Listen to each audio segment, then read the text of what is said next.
Good morning, student. In this video, I shall discuss the structure of stamen and microsporogenesis.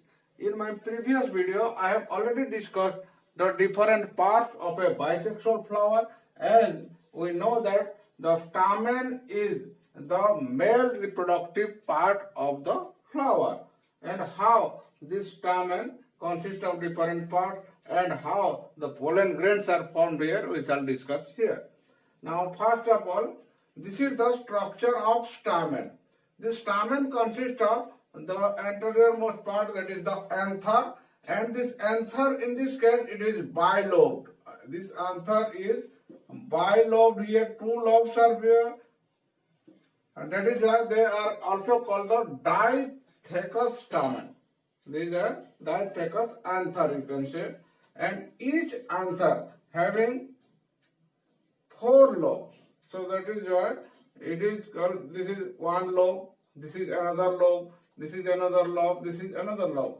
And each are called one sporangium, or it is called microsporangium.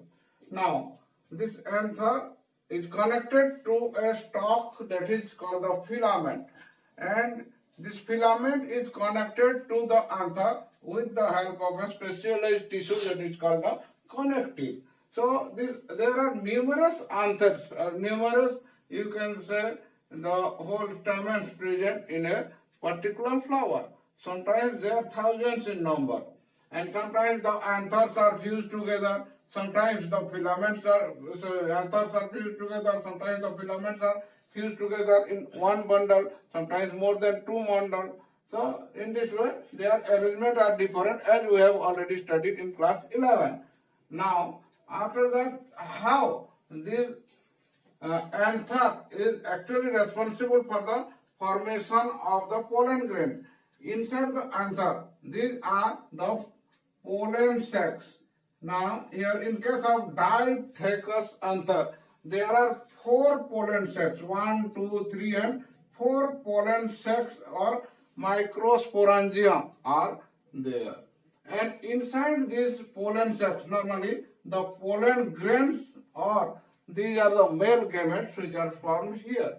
And this is the transverse section of this anther.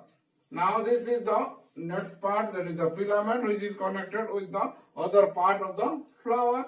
Now when we take the T as a transverse section of the anther in an enlarged view, then you will find here, look at the different layers which are normally encloses these pollen sacs or microsporangium. Now look at the outermost layer. This outermost layer of cell, that is called epidermis, which is the protective layer which protects the inner parts here. Now next layer, that is another single layer, that is called endothecium. And this endothecium, it is normally hygroscopic in nature, and it absorbs the water and it helps in the dehiscence during the dry conditions. And next one, there are middle layers of cells. You will find here, there are layers of cells which are present in the middle part, and this middle layer, they are normally helps in protection to the inner part. Now next one, that is the tapetum layer. It is present normally inside the sporangium. And these tapetum cells, normally they contain the sporogenous cells, and these sporogenous cells normally later on divide and redivide to form the microspore mother cell, and this microspore mother cell later on it forms the pollen grains here. Now in this part, normally these are some connective tissues are present, and this vascular strand which is present here, which normally helps for the supply of water and minerals to this part of the flower. Now next we shall study how the microsporogenesis occur inside this microsporangium. Now we shall see the internal structure or the microscopic structure of the pollen sac. Normally inside the anther, it is bilobed anther, and there are four pollen sacs or microsporangia are present. And if we shall take the transverse section, then these are the different layers, like here the outermost layer which is called the epidermis. It is the protective layer and single layer. Then next is the endothelium layer. Next to this is the endothelium layer. And this endothelium, it is hygroscopic in nature, and normally it helps in the dehiscence of the anther after maturation. And after that, the next important layer is the middle layer. And the middle layer consists of 5 to 6 layers of cells. They are also having the protective function. And lastly, in the inner side, you will find the tapetum layer. And this tapetum, normally, it is the nutritive in function. Tapetum layer, these cells are nutritive in function. And some of the sporogenous cells which are present there, the tissue which are present inside this tapetum or the tapetum cells, these are called a sporogenous tissue. And this sporogenous tissue later on develop into the microspores or the pollen grains. Now, this sporogenous tissue normally they undergo revision and redivision. They normally, the tapetum cells which are present here, they undergo the process of repeated division and redivision mitotically. Here, this division or divide mitotically, so that large number of spore mother cell or the microspore mother cells are formed. Now they develop into the microspore mother cell. And these microspore mother cells, which are larger in size, and gradually this microspore mother cell divide meiosis or by the process of meiosis. By the process of meiosis, they divide and they form the microspore. They form the microspore, or it is called the pollen grain. Now, this pollen grain actually formed here inside each microsporangium. So there are 4 microsporangia are there, and inside each microsporangia, normally these microspores are formed. And when the anther matures, then it dehiscence occur. It is the dehiscence of the microspore occur, and when this anther matures, then due to the action of this hygroscopic endothelium layer, normally it helps in the burst or the dehiscence of this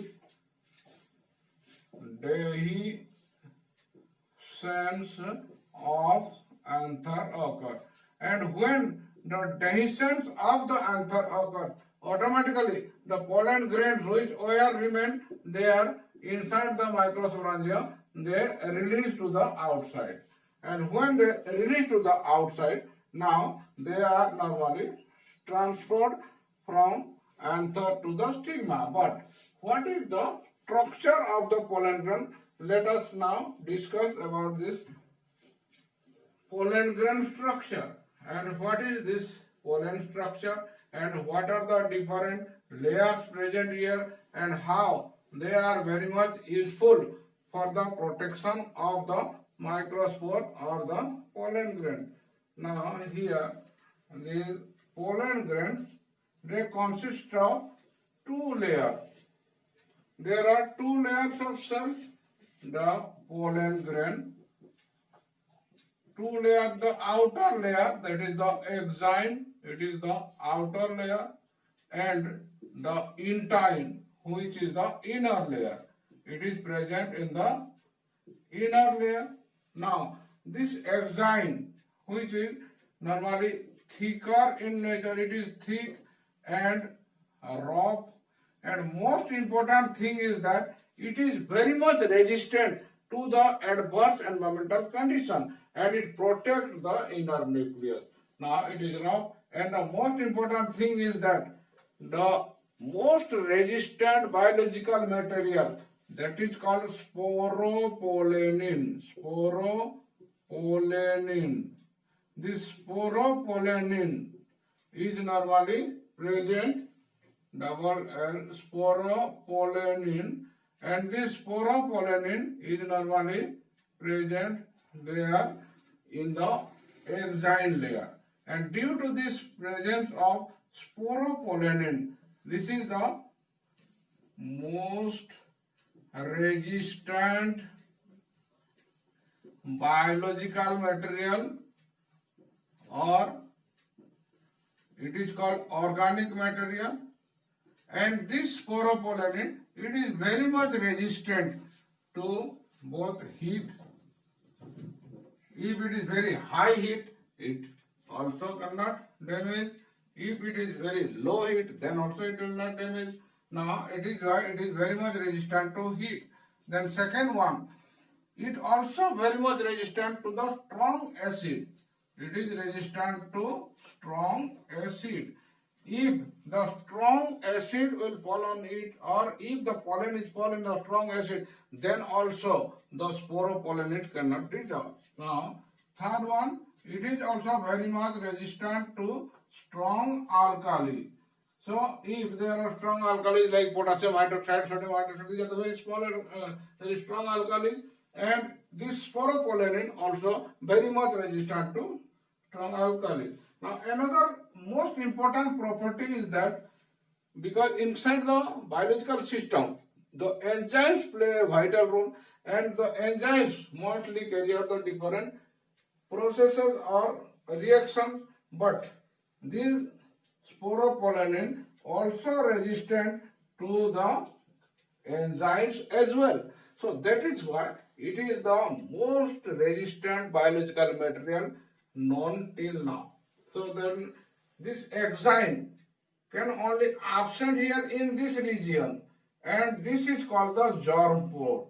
Except this germ pore, the sporopollenin is present everywhere, and in the germ pore, in this particular region, there is no sporopollenin. So that is why during the formation of the pollen tube or the development of the pollen tube occurs through this germ pore only. Now the next layer, that is the intine layer, and this intine layer is normally, it is thinner in comparison to the outer exine layer. Outer exine layer is very tough, thick and resistant due to sporopollenin. But this intine, it is normally thinner in comparison to the exine layer, and this is smooth in nature.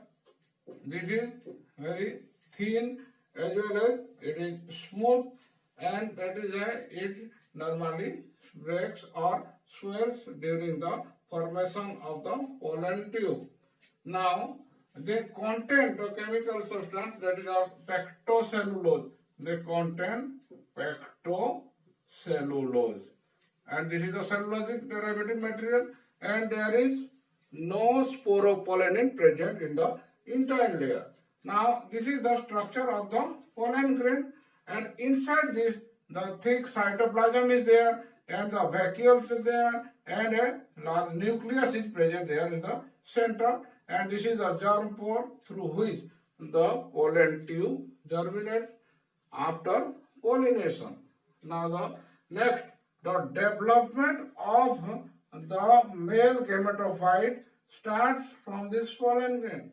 Now the nucleus then divides into two, and one is the larger nucleus which remains here, and the thicker cytoplasm is present in this region, and another nucleus is present here in the lower cell, and this cell or the pollen now divides into two cells. It is the larger vegetative cell and the smaller generative cell. The vegetative cell contains the larger nucleus and thicker cytoplasm, whereas this generative cells, which contains the smaller nucleus, but it floats in the cytoplasm of this larger vegetative cell. Now, these pollen grains normally these pollen grains sometimes causes problem for the human being. They cause allergy and sometimes they cause certain respiratory problems like bronchitis, then asthma. So these are the different problems which are caused by the pollen grains. And this pollen grain, their lifespan is very, very important. Sometimes the lifespan of the pollen grain or in certain plants like your paddy or wheat, it is around 30 minutes and after that they will die. But sometimes the lifespan more than months even. They survive for months, and if it is protected then it can survive for years. And these pollen grains are normally stored in the pollen banks.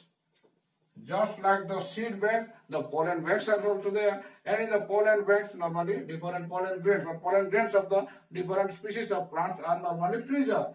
And it can be preserved in liquid nitrogen minus 196 degrees Celsius.